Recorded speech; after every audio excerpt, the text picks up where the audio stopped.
Super star Rajini வச்சு நம்ம படம் பண்ணணும்னு நிச்சயமாக இது வரைக்கும் நான் யோசிச்சதே கிடையாது.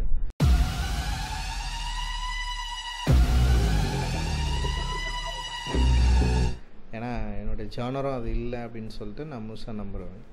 பொதுவாக பெரிய ஹீரோக்களை வச்சு நம்ம எப்படி பண்ணுவோன்ற இருந்தது. ஆனால் என்னுடைய ஜானர் அட்டகத்தி மெட்ராஸ் இது ரெண்டு தான் என்னுடைய ஜானர் அப்படின்னு சொல்லிட்டு நான் நம்பிட்டுருக்கேன். அதோட அடிப்படையில் தான் நெக்ஸ்ட் நம்ம பண்ணோம் அப்படின்னு யோசிச்சுட்ருக்கப்போ நான் திடீர்னு சௌந்தர்யா மேம் என்னை கூப்பிட்டாங்க. அது மாதிரி அப்பா நெக்ஸ்ட்டு படம் பண்ணலான்னு யோசிக்கிறப்போ உங்களை பற்றியும் பேசினார் அப்படின்னு சொன்னாங்க. எனக்கு பயங்கர சர்ப்ரைஸாக இருந்தது. என்னை பற்றி அப்படின்னு சொல்லிட்டு அப்பா மெட்ராஸ் உங்களுக்கு ரொம்ப பிடிக்கும்னு சொன்னார் அப்படின்னு சொன்னோன்னே மெட்ராஸ் ரொம்ப பிடிக்கும். ஆனால் அப்பா அவர் பண்ணுற படங்கள் வேறு மாதிரி இருக்கும், நான் எப்படி அப்படின்ற மாதிரி எனக்கு ஒரு சின்ன தயக்கம் வந்தது. அதுக்கப்புறம் அவங்க சொன்னாங்க இல்லை கான்ஃபிடண்ட்டாக அப்பா கேட்டார், உங்களுக்கு கதை இருந்தால் சொல்லுங்கள் அப்படின்னு சொன்னாங்க. நான் அப்போ தான் என்ன கதை இருக்குது அப்படின்னு சொல்லிட்டு நான் நிறைய யோசித்து வச்சுருந்ததில் என்ன இருக்குன்னு நான் யோசிக்கிறப்போ கோவா ஒர்க் பண்ணுறப்போ நான் மலேசியா போயிருந்தேன். ஒரு 35 days அங்கே இருந்தேன். அப்போது அங்கே இருக்கிற தமிழர்கள் நான் பார்க்குறப்போ சரி அவங்கள பற்றின ஒரு கதை நம்ம பண்ணலான்னு முன்னாடியே ஐடியா இருந்தது. அதை வச்சு ஒன்று நான் ஒரு அவுட்லைன் என்கிட்ட இருந்தது. சரி நான் அதுவும் சூப்பர் நேச்சுரல் ஸ்கிரிப்ட் ரெண்டும் நான் அவங்ககிட்ட சொன்னேன். அப்போது அவங்களே என்ன சொன்னாங்கன்னா இந்த கேங்ஸ்டர் இது போகலாம், மலேசியா கேங்ஸ்டர் ரொம்ப நல்லாயிருக்கும், இன்ட்ரெஸ்டிங்காக இருக்கும், அப்பா கிட்ட நான் சொல்லி பார்க்குறேன் அப்படின்னு அவங்க சொன்னாங்க. அவங்க போயிட்டு சார்கிட்ட சொல்லியிருக்காங்க, சாரும் சூப்பராக இருக்குது அப்படின்னு சொன்னேன். என்கிட்ட சொன்னாங்க நீங்கள் டெவலப் பண்ணுங்க ரஞ்சித், ஒரு கதையாக பண்ணி அப்பா கிட்ட சொல்லுங்கள், நம்ம மீட் பண்ணலாம் அப்படின்னு சொன்னாங்க. நான் அதுக்கப்புறம் அதை பற்றி நோட்ஸ் எடுக்க ஆரம்பித்தேன். அதுக்கப்புறம் எனக்கு இதில் பெருசாக இன்ட்ரெஸ்ட்டும் இல்லை. அது என்னென்னா இது நடக்காதுன்றது ஒரு நம்பிக்கை எனக்கு. ஏன்னா இவ்வளோ பெரிய ஆள் நம்மளை வச்சு என்ன பண்ணுவார், இது ஏதோ சும்மா கேட்குற மாதிரி ஏதோ இருக்குதா அப்படின்ற மாதிரி யோசிச்சுட்டு நான் அப்புறம் விட்டேன். நான் திடீர்னு ஒரு மாதம் கழித்து சௌந்தர்யா கூப்பிட்டாங்க, எங்கள் கதையை ரெடி பண்ணிட்டீங்களா? நான் கேட்டேன் உண்மையாக தான் சொல்கிறீங்களா அப்படின்னு சொன்னேன். ஆமாங்க உண்மையாக தான் சொல்கிறேன், என்ன இன்னும் ரெடி பண்ணல? இல்லை இருக்குது அப்படின்னு சொல்லிட்டு நான் என் அசிஸ்டன்ட் கிட்டெல்லாம் சொல்லி சில டீட்டெயில் மட்டும் கலெக்ட் பண்ண சொல்லியிருந்தேன். டீட்டெயில் வச்சு நான் ஒரு ஒரு கதையாக ஒரு ஃபார்ம் பண்ணி வச்சுருந்தேன். அதை நான் சௌந்தர்யா அவங்கக்கிட்ட சொன்னேன். அவங்க கேட்டு ரொம்ப நல்லா இருக்குது, ஆனால் அப்பாவுக்கு கதை சொல்கிறப்ப இது பத்தாது, அப்பா ஒரு கதையாக கேட்பார், இங்கே ஒரு படமாக ஒரு சீனாக சீன் பை சீனாக சொல்லணும் அப்படின்னு நான் சொன்னேன். எனக்கு கதை சொல்ல வராது, நான் அந்த மாதிரி சொன்னேன்னா பயமாக சொதப்பிடுவேன், நிச்சயமாக வேணான்னு சொல்கிறார் அப்படின்னா. இல்லை நீங்கள் ட்ரை பண்ணுங்கள் அப்படின்னு சொன்னோடனே எனக்கு ஒரு பெரிய தயக்கம் இருந்தது. ஏன்னா ஒரு கதை சொல்லி ஓகே பண்ணுற அளவுக்கு நம்ம இருக்கிறோமா அப்படின்னு யோசிச்சா, ஏன்னா அப்படி இப்போ இந்த மாதிரியான கதைகள் என்னால் சொல்லவே முடியாது. நான் நல்லா கதை சொன்ன ஒரே படம் அட்டகத்தி மட்டும்தான். ஏன்னா ஃபஸ்ட்டு படம்னால 2 வருஷம் அதை வச்சு ட்ரை பண்ணி கதை சொல்லி கற்றுக்கிட்டு அதுக்கப்புறம் போய்ட்டு நான் சொல்ல ஆரம்பிச்சது. மெட்ராஸ் கூட நான் கதை சொல்லி பண்ணல, கதை சொல்ல நிறைய இடத்துல பண்ண மாட்டேன்னு தான் சொல்லிட்டாங்க. ஸ்கிரிப்ட் படித்ததுனால தான் கார்த்தி சாரே அந்த படத்தை பண்ணார். நான் தான் சொன்னேன் ஸ்கிரிப்ட் படித்தா நல்லாயிருக்கும், நான் எழுதி முடிச்சு இல்லை அப்பாவுக்கு நீங்கள் கதை சொல்லணும் அப்படின்னு சொன்னாங்க.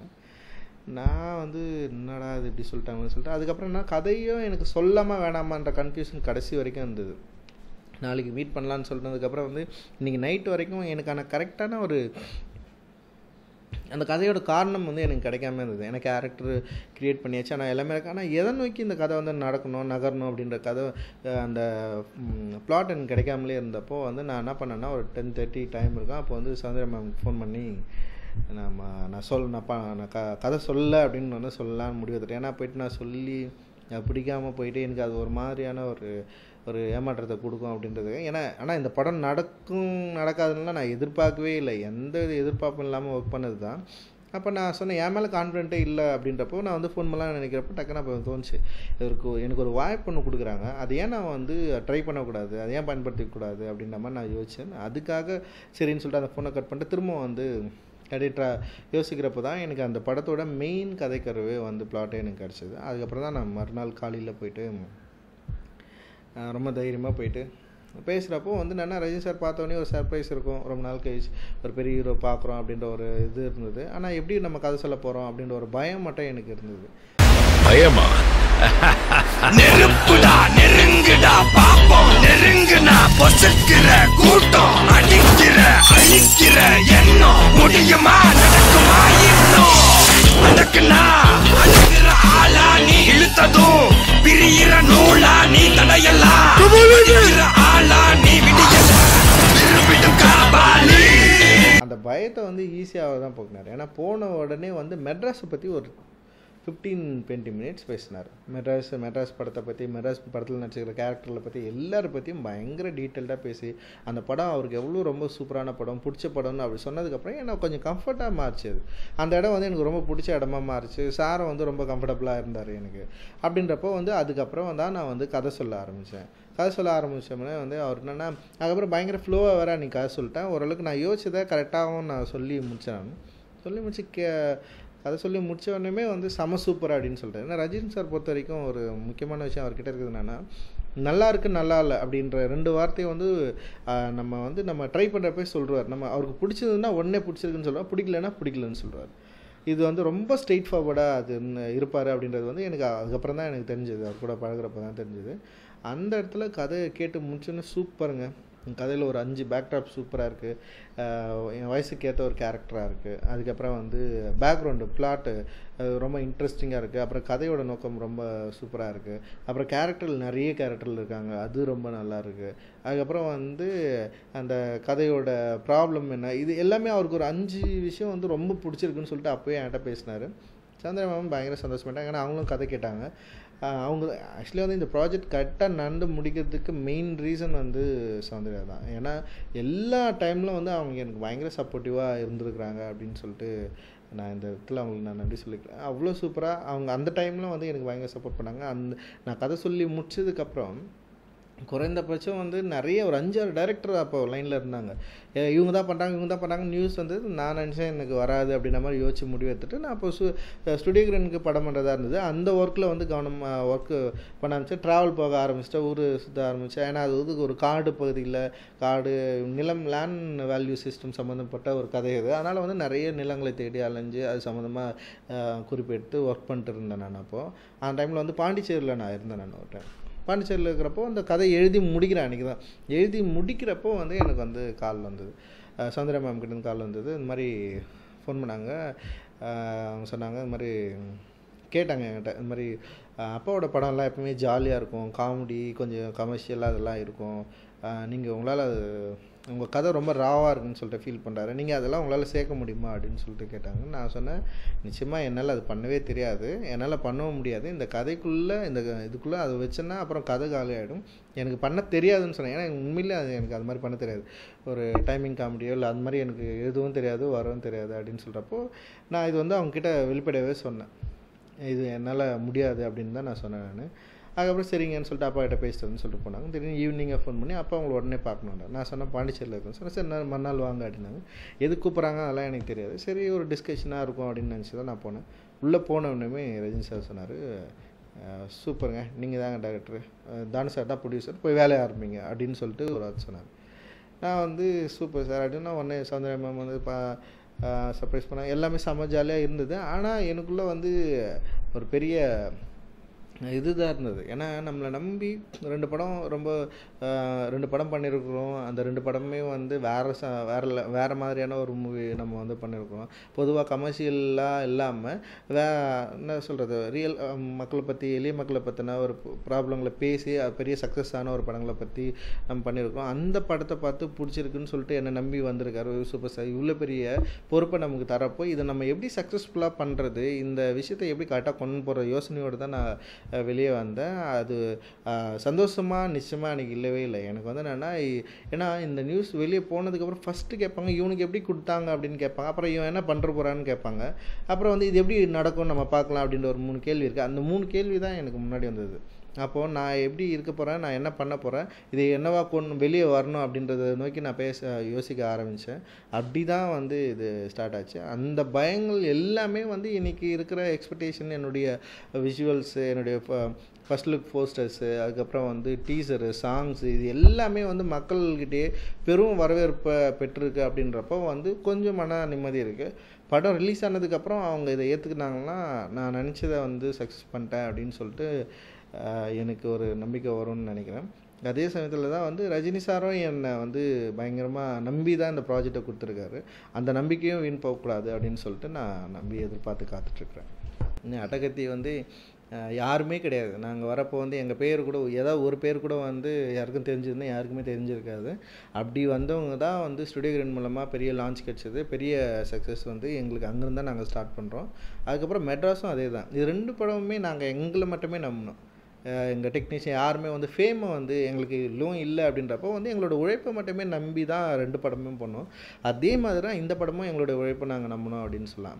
இது நம்புறதுக்கு மெயின் ரீசன் வந்து எங்கள் மேலே நம்பிக்கை வச்ச தானு sir, super star Rajini sir, அப்புறம் வந்து சௌந்தர்யா வந்து ரொம்ப சப்போர்ட் பண்ணாங்க. சௌந்தர்யா வந்து பர்சனலாக வந்து சார்கிட்ட சொன்னாங்க, அவங்க டெக்னீஷியனே இருந்தால் செம்ம சூப்பராக இருக்கும்ப்பா, கம்ஃபர்டபுளாக இருக்கும் அப்படின்னு சொல்லிட்டு அவங்க சொன்னாங்க.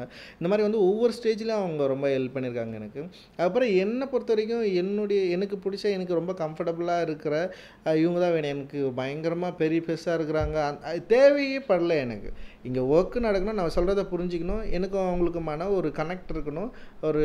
அப்படி இருந்தால் தான் இதில் வேலையே செய்ய முடியும். அப்புறம் கம்ஃபர்டபுள் இருக்கணும்.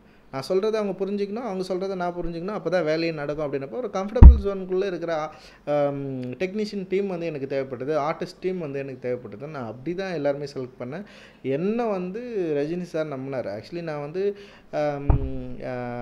இவனுக்கு சந்தோஷ் நாராயணனுக்கு நான் ஃபோன் பண்ணி சொல்கிறேன், இது மாதிரி சூப்பர் ஸ்டார் ரஜினி வந்து நம்ம படம் கன்ஃபார்ம் பண்ணிட்டார்த்தல, அடுத்தது நான் அவருக்கு தான் பண்ணுறேன் அப்படின்னு சொன்னோடனே வந்து ஃபஸ்ட்டு சந்தோஷ் கேட்டது என்னன்னா மியூசிக் ரஹ்மான் தான் கேட்டான். உடனே வந்து நான் சொன்னேன் நீ தான் பண்ணுறனோடனே ஃபோனை கட் பண்ணிட்டாப்பு.